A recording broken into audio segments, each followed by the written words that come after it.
معروف شہریار ہم خبر آپ کو دیں گے۔ کراچی موجکو میں سی ٹی ڈی سے مقابلے میں ملزم کی ہلاک دہشت گرد عباس ٹاؤن بم دھماکے کا بھی مرکزی کردار نکلا ہے۔ اس کے حوالے سے یہ اہم تفتیش سامنے آ سکی ہے، بات کریں گے۔ خرم گلزار ہمیں جوائن کر رہے ہیں۔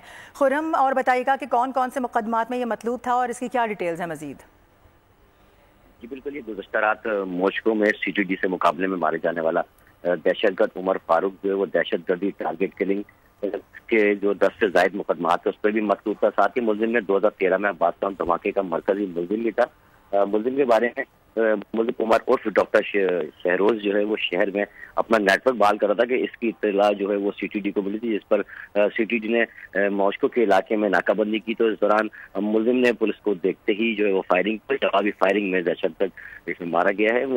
جہاں بھاگ دہشت گرد جو ہے وہ عباس ٹاؤن دھماکے کے ساتھ ساتھ کے پی او میں ہونے والا جو حملہ تھا اس میں بھی ملوث رہا ہے۔ ساتھ ہی مارے گئے دہشت گرد کے حوالے سے بتایا جا رہا ہے کہ جب عباس ٹاؤن میں دھماکہ ہوا تو اس میں 47 افراد جو ہے وہ جاں بحق اور 135 سے زائد زخمی ہوئے تھے۔ عمر فاروق ماضی میں 12 سے بڑی گاڑی بھی اس کو برآمد کی گئی۔ ساتھ ہی ملزم جیل سے ضمانت کے بعد رہا ہونے کے بعد افغانستان جو ہے وہ فرار ہو گیا تھا۔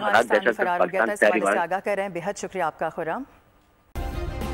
سبسکرائب کریں اور بیل دبائیں تاکہ کوئی خبر رہ نہ جائے۔